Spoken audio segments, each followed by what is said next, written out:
Good morning दोस्तों। आज का टॉपिक है मीडिया एंड सेडिशन। मीडिया जानते ही हैं, यानी कि पत्रकारिता कह सकते हैं आप इसको, और सेडिशन सेडिशन यानी कि देशद्रोह या राजद्रोह कह सकते हैं। ठीक है। सुप्रीम कोर्ट का एक रूलिंग आया है इस पर, और इसमें जो है इस रूलिंग से जो है इस आशा को, इस उम्मीद को जो है बल मिली है कि जो कानून है सेडिशन का, वो जो दुरुपयोग किया जाता है खासकर मीडिया के खिलाफ, तो उसका जो है उसको री एग्जामिन किया जाएगा। तो उसी पर आज का ये पूरा का पूरा टॉपिक है। देखते हैं क्या है।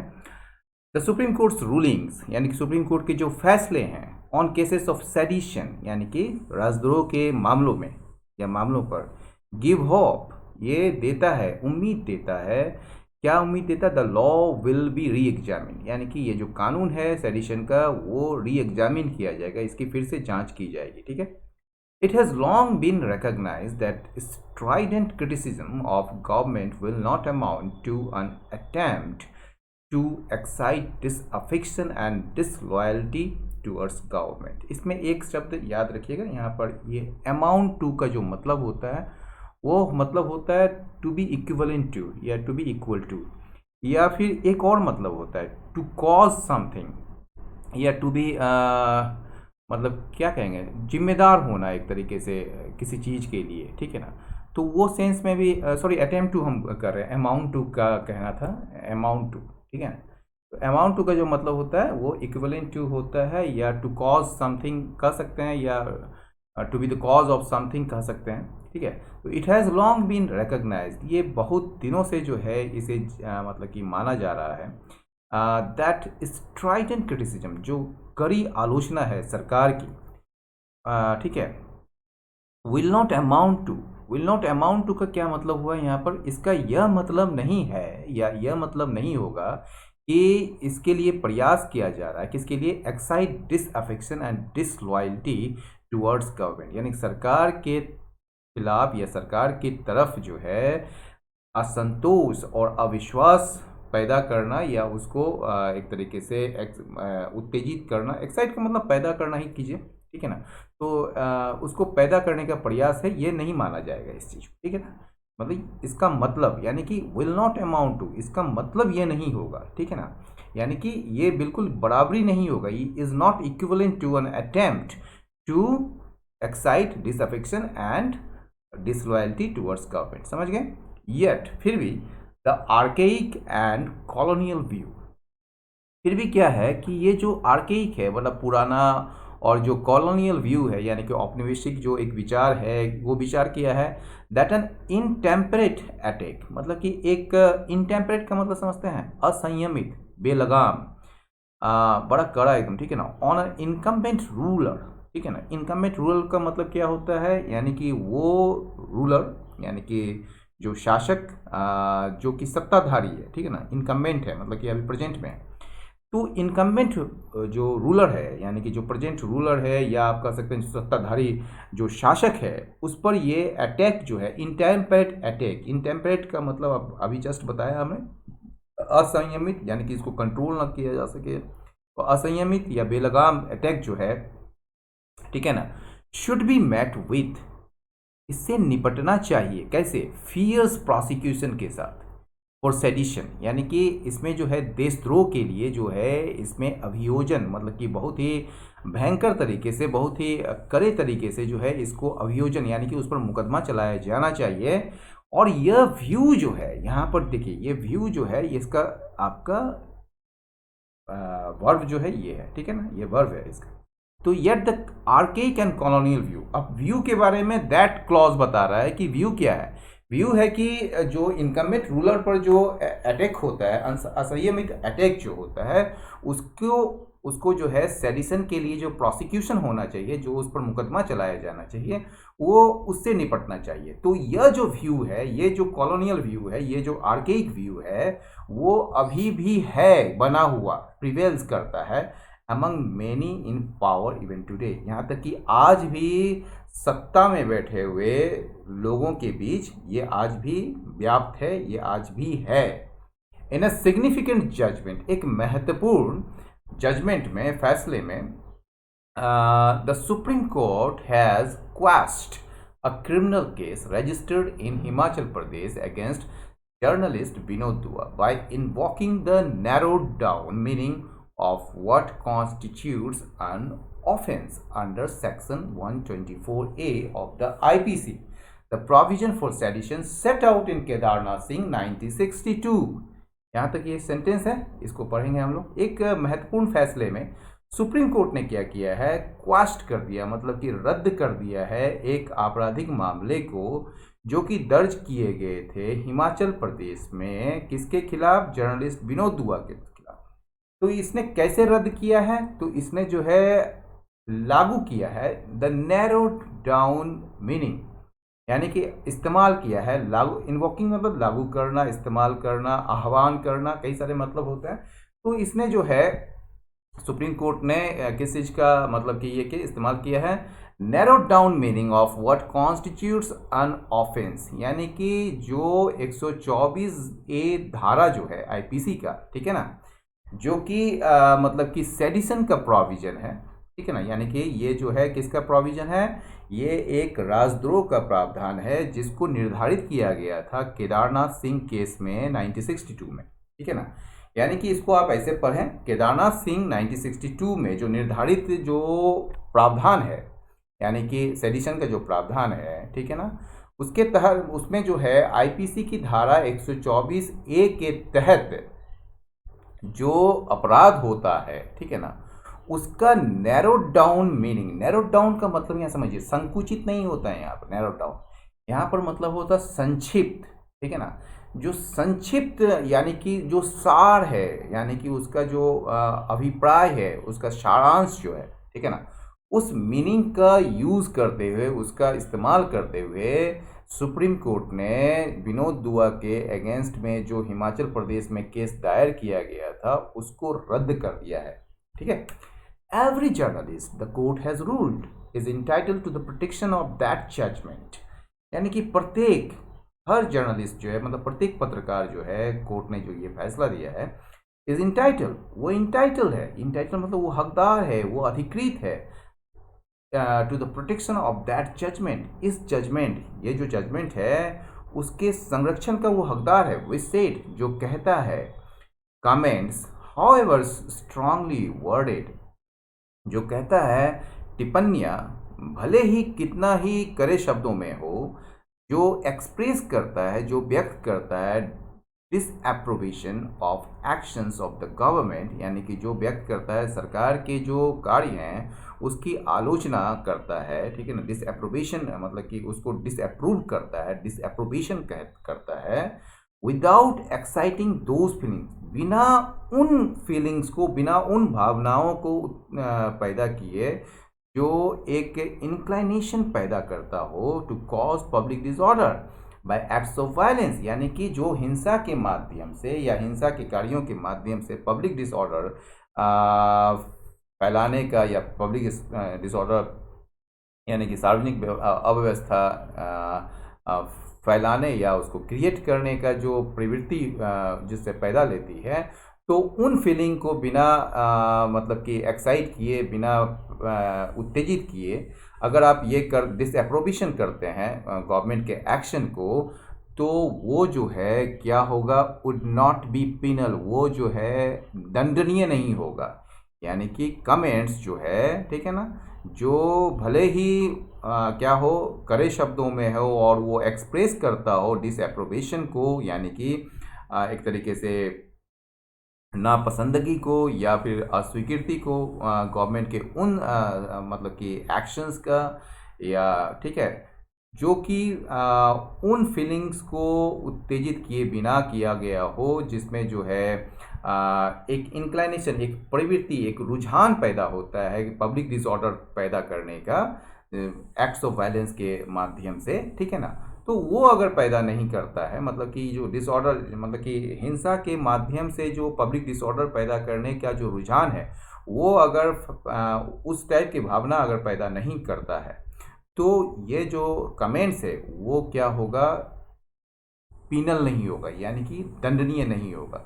तो आपका कमेंट्स का जो है ये मेन आपका क्या है, ये सब्जेक्ट है, और इसका जो वर्ब है वुड नॉट बी पिनल, और कमेंट से जुड़ा हुआ ये हाउएवर स्ट्रांगली वर्डेड, ये कमेंट्स के बारे में बता रहा है कि ये कमेंट्स जो कि कड़े शब्दों में भले हो, लेकिन ये और जो है ये गवर्नमेंट के एक्शंस को डिसअप्रूव करता हो, ठीक है ना, बिना उन फीलिंग्स को उत्तेजित किए हुए या बिना उन फीलिंग्स को भड़काए हुए, जो मतलब कि ऐसे रुझान या ऐसे प्रवृत्ति को पैदा करता हो जिससे कि हिंसा के माध्यम से या हिंसा के कृत्यों के माध्यम से जो है पब्लिक डिसऑर्डर फैले, तो यह जो कमेंट्स है वो पीनल नहीं होगा, यानी कि दंडनीय नहीं होगा। The law on sedition has come a long way from the formulation of British era जजेस Comer Petheram and Arthur Strachey that feelings of disaffections towards the government cannot, absence of affection, hatred, enmity, dislike, hostility, and every form of ill will towards the government, to the more rational reading that only a pernicious tendency to create public disorder would be an offense। इसमें कुछ शब्द आप पहले देख लीजिए। ये जो has come a long वे जो है, इसका मतलब क्या होता है? ये जो है एक बड़ा सफ़र, एक लंबा सफ़र तय किया है। आप तो हिंदी में ऐसा कर सकते हैं, लेकिन इसका मतलब होता है इम्प्रूव, ठीक है ना, इम्प्रूव होता है, ठीक है। ये जो है बहुत ज़्यादा इसमें सुधार हुआ है, ठीक है। और एक और मतलब हम आपको बताते हैं यहाँ पर, ये फॉर्मुलेशन। फॉर्मुलेशन का मतलब होता है निर्माण या निर्मिति, ठीक है ना, लेकिन फॉर्मुलेशन का यहाँ जो मतलब है, यहाँ मतलब है कॉन्सेप्चुअलाइजेशन, ठीक है ना, यानी कि विचार, ठीक है। और एक और हम ये कहना चाह रहे थे, हाँ, रीडिंग। रीडिंग का मतलब यहाँ पढ़ना नहीं है, यहाँ पर रीडिंग का मतलब है अंडरस्टैंडिंग, ठीक है, अंडरस्टैंडिंग। तो ये चीज़ आपको पहले क्लियर कर दिए। तो ये जो सेडिशन पर जो लॉ है, जो कानून है, वो काफ़ी इम्प्रूव हुआ है। कब से? From the formulation of British era जजेस Comer Petheram and Arthur strategy. यहाँ देखिए फ्रॉम है, ये कब से बोलते हैं ना, फ्रॉम दिस टू दैट, ठीक है ना, फ्रॉम हेयर टू देयर बोलते हैं ना, तो यहाँ पर टू है, याद रखिएगा, मतलब यहाँ से लेकर यहाँ तक उसमें इम्प्रूवमेंट आया है, ठीक है ना। तो ये जो लॉ ऑन सेडिशन जो है उसमें काफ़ी इम्प्रूवमेंट आया है। कब से? उस युग से, ब्रिटिश एरा के जजेस, यानी कि ब्रिटिश युग के जो जजेस थे, उनके कॉमर पैथरम और जो आर्थर स्ट्रेटजी जो है, उनके जो विचार थे, ठीक है ना, कि फीलिंग्स ऑफ डिसअफेक्शन जो है, यानी कि जो असंतोष का जो भावना है सरकार के प्रति, ठीक है ना, उसका अर्थ है, कन्वर्ट का मतलब उसका मतलब है या अर्थ है एब्सेंस ऑफ अफेक्शन, यानी सरकार के प्रति अनुराग या सरकार के प्रति अनुरक्ति का अभाव है। टू हैटर्ड, घृणा, एनमिटी, शत्रुता, डिसलाइक, नापसंदी, और हॉस्टिलिटी, वो भी एक शत्रुता ही हुआ, and every form of ill will, और वैमनस्य की सारे मतलब के प्रकार टुवर्ड्स द गवर्नमेंट, सरकार के खिलाफ या सरकार के प्रति, ठीक है ना। यहाँ से मतलब ये जो है, इसका मतलब, इसका अर्थ क्या है? जो उनका जो फॉर्मुलेशन था, उनका जो विचार था कि गवर्नमेंट के प्रति जो डिसअफेक्शन का फीलिंग्स है, उसका मतलब क्या है? Absence of affection, hatred, enmity, dislike and hostility and every form of ill will towards the government. यहाँ से लेकर अब जो है वो क्या हो गया है? मोर रैशनल रीडिंग आया है, यानी कि कहीं ज़्यादा तर्कसंगत एक अंडरस्टैंडिंग बनी है, जिसके तहत क्या है, that only a pernicious tendency, केवल एक हानिकारक जो प्रवृत्ति जो है, टू क्रिएट पब्लिक डिसऑर्डर, यानी कि सार्वजनिक व्यवस्था को बिगाड़ने का जो एक हानिकारक प्रवृत्ति है, वही केवल जो है वो ऑफेंस होगा, यानी कि अपराध होगा। तो अब जो है ये कहीं रैशनल रीडिंग है, रैशनल अंडरस्टैंडिंग है। येट फिर भी it appears that every generation needs a judicial iteration of this principle. फिर भी ऐसा लगता है या ऐसा प्रतीत होता है कि प्रत्येक पीढ़ी को जरूरी है जुडिशियल इटरेशन का, यानी कि न्यायिक पुनरावृत्ति का, ऑफ दिस प्रिंसिपल, इस सिद्धांत के न्यायिक पुनरावृत्ति की जरूरत है। इस मतलब कि इसकी जो है फिर से दोहराया जाए न्यायालय के द्वारा। तो ऐसा लगता है कि जनरेशन को, प्रत्येक जनरेशन को ये ज़रूरत है। एंड दैट इज़ बिकॉज, और वो इसलिए है मतलब कि वो जो है दो कारणों से, that is because of two reasons. और वो क्या दो reason? Section 124A remains on the statute book, यानी कि ये जो है कानूनी किताब पर बनी हुई है। एंड दैट, और दूसरा जो है पावरफुल पॉलिटिकल फिगर्स, जो शक्तिशाली राजनीतिक जो फिगर्स हैं, यानी कि जो व्यक्ति हैं, और उनके जो चमचे या चापलूस जो होते हैं, मिनियंस जो होते हैं, वो unable to take criticism in their stride. ये देखिए, स्ट्राइड का मतलब क्या होता है? स्ट्राइड का मतलब होता है आपका डेवलपमेंट, एक तरीके से आपका बड़ा मतलब कि क्या कहेंगे आप उसको, मतलब आपका ऐसा डेवलपमेंट या आप एक ऐसा विकास जो कि बहुत ही इम्प्रेसिव होता है। लेकिन स्ट्राइड का और एक मतलब है स्टेप, यानी कि कदम, आप कौन सा कदम लेते हैं। लेकिन यहाँ पर जो है take something in their stride, यहाँ का मतलब क्या होता है? Take something in their in your stride का मतलब जो है वो मतलब होता है किसी चीज को डील करना, यानी to deal something, sorry to deal with something, या टू डील विथ प्रॉब्लम और द डिफिकल्ट सिचुएशन कामली, बड़ा शांत तरीके से, and do not let it to influence you, और इससे जो है आप इसको मतलब कि एक तरीके से आपको ये प्रभावित नहीं होने देता है। तो ये जो है मतलब कि पावरफुल पॉलिटिकल फिगर्स जो होते हैं, जैसे मोदी साहब हैं या अमित शाह हैं, या कोई भी जो अभी जो पॉलिटिकल फिगर्स हैं, या राहुल गांधी हैं, ठीक है, सोनिया गांधी है, तो पॉलिटिकल फिगर्स है जो पावरफुल पॉलिटिकल फिगर्स हैं, और उनके जो मिनियंस जो होते हैं, जो मतलब उनके जो चमचे चापलूस जो होते हैं, वो असमर्थ हैं क्या करने में, इन मतलब कि इनको मतलब आलोचना को झेलने में, उसको उससे निपटने में ये असमर्थ हैं। ठीक है, समझ गए आप? Take something in your stride का मतलब क्या होता है? टू डील विथ प्रॉब्लम और डिफ़िकल्टी कामली, बड़ा शांत तरीके से आप उसको झेलते हैं या उससे निपटते हैं, और उसको अपने ऊपर प्रभाव छोड़ने नहीं देते हैं। ठीक है, enacted to put down journalistic criticism of the colonial administration from an increasingly vocal press. Section 124A is essentially a provision which seeks to protect the government's institutional vanity from disapprobation, using the interest of public order and security of the state as a fig leaf. देखिए यहाँ पर कुछ मतलब आपको समझाते हैं इसमें। ठीक है, यहाँ तक वाक्य है, इसमें समझिए। इनैक्टेड जो है ये पास्ट पार्टिसिपल है। ठीक है, और हमने आपको बताया है कि जब भी पास्ट पार्टिसिपल से कोई या प्रेजेंट पार्टिसिपल से कोई यूज मतलब कि शुरुआत होता है कोई सेंटेंस, तो उसके जो कॉमा के बाद जो पहला शब्द होगा वो उसका सब्जेक्ट होगा। यानी कि इनैक्ट किसको किया गया है? सेक्शन 124A को, यानी कि अधिनियमित या उसे लाया गया। ठीक है, और इसमें कुछ और आपको समझाना चाहते हैं। ये देखिए, फिग लीफ। फिग लीफ जो होता है ये अंजीर का पत्ता होता है, एक प्रकार का पत्ता होता है, जिसमें जो है पेंटिंग्स में जो है आपके सेक्सुअल पार्ट्स को छिपाने के लिए, हाइड करने के लिए उसको यूज किया जाता है पेंटिंग्स में। ठीक है, लेकिन अब फिग लीफ का जो एक और मतलब होता है, यानी कि अपनी गलती को छुपाने के लिए कोई काम करते हैं, उसको भी अब फिग लीफ कहा जाता है।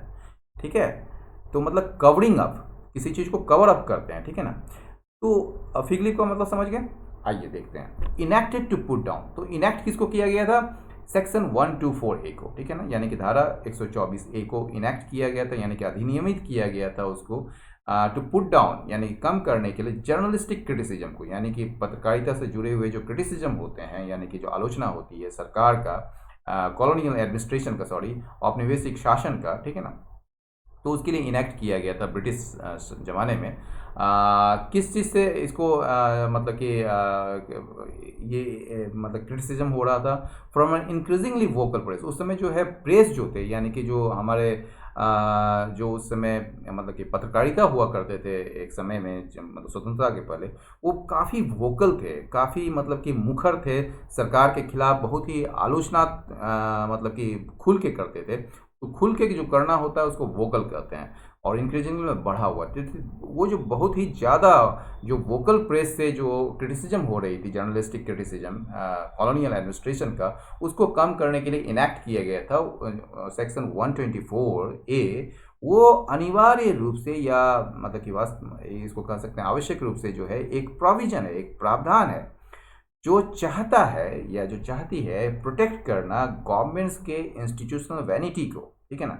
जो चाहती है सरकार के जो संस्थागत जो गौरव है उसको प्रोटेक्ट करना चाहती है, किस चीज़ से, फ्रॉम डिसअप्रोवेशन से, आलोचना से, किस चीज़ का इस्तेमाल करके, using the interest of public order and security of the state as a fig leaf, यानी कि अपने गलती को छिपाने के लिए पब्लिक ऑर्डर यानी सार्वजनिक व्यवस्था और राज्य मतलब कि देश या राज्य का जो है वो सुरक्षा के हितों का इस्तेमाल करके मतलब ये डिसअप्रोवेशन यानी कि ये जो आलोचना है उससे गवर्नमेंट के इंस्टीट्यूशनल वैनिटी को प्रोटेक्ट करना चाहती थी, ठीक है। It has often been criticised for being vague and overbroad, इसका मतलब इसका ये जो सेक्शन 124A जो है इसका जो है प्राय इसकी आलोचना की गई है फॉर बीइंग वेग, क्योंकि ये जो है अस्पष्ट है और ओवरबोर्ड है और काफ़ी व्यापक है, मतलब कि कोई भी चीज़ इसमें शामिल किया जा सकता है, ठीक है। ओवर ब्रॉड है ये, ठीक है। Its use of terms such as bringing government into hatred or contempt and disloyalty and all feelings of enmity continues to help the police to invoke it whenever there is either strong criticism or critical depiction of unresponsive and insensitive rulers, ठीक है। ये जो है its use of terms, इसका जो use of terms है मतलब इनके जो शब्दों का जो इस्तेमाल है, जैसे कि सरकार को घृणा या अवमानना करना या उसको उसमें लाना, and disloyalty and all feelings of enmity यानी कि अविश्वास और शत्रुता की सारी भावनाएं उसमें सरकार को लाना, ये लगातार जो है इसका जो यूज़ ऑफ टर्म्स जो है ना ये लगातार क्या करती रही है, हेल्प करती रही है पुलिस को इस्तेमाल करने में इसे। इट मतलब ये जो कानून है, इट मतलब 124A को whenever जब कभी भी there is either strong criticism, जब कभी भी या तो तीखी आलोचना होती है या कड़ी आलोचना होती है या फिर क्रिटिकल डेपिक्शन किया जाता है यानी कि आलोचनात्मक चित्रण की जाती है इस चीज़ का of unresponsive and insensitive rulers यानी कि उदासीन और असंवेदनशील शासकों का। The explanation that disapproval of government actions और measures with a view to altering them by lawful means will not amount to an offense is not enough to restrain the authorities from prosecution। यहाँ देखिए दो कई सारे मतलब ये है कि एक तो आपका जो है विल जो है एक वर्ब है, एक फिर यहाँ पर ईज भी है, तो आपको ये समझना है कि इसमें जो है मेन वर्ब कौन है और कौन सा जो है इसमें मतलब कि क्लॉज का एक वर्ब है यानी कि जो साइड का वर्ब है या कह सकते हैं जो मतलब कि जो मेन वर्ब है इस वाक्य का वो इज है, और ये जो विल है ये किसका वर्ब है, ये इस सब्जेक्ट का जो कि इस क्लॉज में है। देखिएगा ये जो एक्सप्लेनेशन है, ये जो एक्सप्लेनेशन यानी कि स्पष्टीकरण जो है कि ये जो डिसअप्रूवल ऑफ गवर्नमेंट एक्शंस और मेजर्स यानी कि सरकार के जो एक्शंस हैं और सरकार के जो मेजर्स हैं जो उपाय हैं उसकी अस्वीकृति मतलब उसको स्वीकार न करना, ठीक है ना, इस व्यू के साथ इस विचार के साथ कि उसमें कुछ मतलब कि लॉफुल मीन्स से यानी कि विद व्यू टू मतलब उसमें एक विचार है मतलब कि अस्वीकार करने का कि उसको जो है चेंज करना चाहिए बाय लॉफुल मीन्स यानी कि कानूनी तरीके से, ठीक है ना, वैध तरीके से, ठीक है। तो ये जो मतलब कि will not amount to an offence, ये जो है ये इसका मतलब या ये जो है इसका मतलब ऑफेंस नहीं होगा। हमने अभी ऊपर ही बताया था अमाउंट टू का मतलब या उसके इक्वल टू होता है, तो ये जो है ये एक ऑफेंस नहीं होगा। यानी कि फिर से इसको देखिए, ये जो एक्सप्लेनेशन है, एक्सप्लेनेशन के बाद दैट आया, तो दैट क्या कह रहा है, दैट बता रहा है एक्सप्लेनेशन के बारे में, जो स्पष्टीकरण दिया जा रहा है कि ये जो कोई भी गवर्नमेंट का जो एक्शन है या कोई भी गवर्नमेंट के जो मेजर्स है, ठीक है ना, जो गवर्नमेंट लेती है, ठीक है ना, उसको अगर डिसअप्रूव किया जाता है यानी कि कोई भी मान लीजिए कि आप पेपर में जो लिखते हैं जो पत्रकार होते हैं वो उसको डिसअप्रूव करता है या कोई व्यक्ति जो इसको डिसअप्रूव करता है कि नहीं हम इस बात को स्वीकार नहीं करते हैं, इस व्यू के साथ कि उसमें जो है लॉफुल मीन्स के माध्यम से, यानी कि एक वैध तरीके से जो है उसमें ऑल्टर किया जाना चाहिए, यानी कि उसको बदला जाना चाहिए। तो ये जो है मतलब कि ये जो डिसअप्रूवल जो है उसका ये मतलब नहीं है कि ये ऑफेंस है, यानी कि ये जो है अपराध है। तो ये एक्सप्लेनेशन जो है अपने आप में, ये मेन वर्ड है, ये एक्सप्लेनेशन जो है कि ये जो है ऑफेंस नहीं है, ये अपराध नहीं है, लॉफुल मीन्स के माध्यम से जो है जो गवर्नमेंट एक्शंस है, जो गवर्नमेंट मेजर्स है, उसको ऑल्टर करना, उसको उस पर बदलाव लाना, ठीक है, जो कि मतलब पत्रकार जो हैं वो डिसअप्रूव करते हैं। तो ये अपने आप में पर्याप्त नहीं है, काफ़ी नहीं है टू रिस्ट्रेन द ऑथोरिटीज़, यानी कि अधिकारियों को रोकने के लिए फ्रॉम प्रोसिक्यूशन, यानी कि उस पर मुकदमा चलाने से। द मिस्चिफ लाइज, मिस्चिफ का मतलब समझिए, मिस्चिफ का मतलब होता है एक तो शरारत होता है जो बच्चे करते हैं, ठीक है, और एक मिस्चिफ का मतलब होता है डैमेज। तो यहाँ पर डैमेज का मतलब है, तो डैमेज कहाँ पर आता है, यानी कि ये जो क्षति कहाँ से आती है, या जो नुकसान है वो किस में है, वो है लैटिट्यूड में। लैटिट्यूड तो एक मतलब जानते हैं जो पृथ्वी का लैटिट्यूड होता है, लॉन्जिट्यूड और लैटिट्यूड, जो कि इक्वेटर से नॉर्थ और इक्वेटर से साउथ में होता है, ठीक है। ये पृथ्वी है और ये इक्वेटर है, इसके ऊपर जो है मतलब कि मतलब ऐसे ऐसे ऐसे रहता है, ये लैटिट्यूड है, और ऐसे वाला जो है वो लॉन्जिट्यूड है, ठीक है ना। तो ये जो है ये तो लैटिट्यूड का मतलब आपको बता दिए फिजिकल टर्म्स में, आपको भौगोलिक टर्म्स में, ठीक है। लेकिन यहाँ पर लैटिट्यूड का मतलब होता है फ्रीडम, कोई भी चीज़ करने का जो फ्रीडम मिलता है। ये तो ये जो मिस्ट्री जो है वो कहाँ पर होता है, मतलब कहाँ पर है, वो उस लैटिट्यूड में है, उस फ्रीडम में है जो कि पुलिस को दी जाती है एक इनसिक्योर पॉलिटिकल लीडरशिप, यानी कि एक असुरक्षित राजनीतिक नेतृत्व के द्वारा, कि वो जो है पुलिस क्या करे, टू कम डाउन ऑन का मतलब किसी पर नकेल कसना, किसी को एकदम दबोच लेना एक तरीके से, ऑन गवर्नमेंट्स एडवर्सरी, सरकार के जो दुश्मन हैं, जो सरकार के जो विरोधी हैं, उस पर नकेल कसने के लिए जो फ्रीडम दी जाती है इनसिक्योर पॉलिटिकल लीडरशिप के द्वारा पुलिस को, उसी में जो है ये नुकसान है या उसमें ये क्षति है। It is unfortunate that the bench did not go into the aspect of political motivation behind the police registering FIRs without checking if the required ingredient of incitement to violence is present। ये बड़ा दुर्भाग्यपूर्ण है कि bench यानी कि जो supreme court का जो बेंच है, जो पीठ है, वो जो है उसको नहीं टटोला, did not go into something का मतलब होता है एग्जामिन करना, ठीक है ना। तो aspect of political motivation behind the police registering FIRs, ठीक है ना, यानी कि ये जो पुलिस के द्वारा जो FIR रजिस्टर किया गया था, उसके पीछे जो राजनीतिक मंशा या राजनीतिक जो प्रेरणा थी, उस पहलू में गए बिना, ये मतलब कि उस पहलू को बेंच ने जांचा नहीं, ठीक है ना, without checking if the required ingredient of incitement to the violence is present. इस बात को बिना जांचे हुए कि जो हिंसा के माध्यम से या हिंसा भड़काने के का जो इंग्रेडिएंट्स है, आवश्यक जो घटक कह सकते हैं, या जो सामग्री जो थी, क्या वो मौजूद था उसमें। तो इसको बिना चेक किए हुए जो है बेंच ने जो क्या किया कि जो FIR दर्ज किया गया था पुलिस के द्वारा, तो उसके पीछे छिपे हुए जो कह सकते हैं जो पॉलिटिकल मोटिवेशन है, उन पहलुओं पर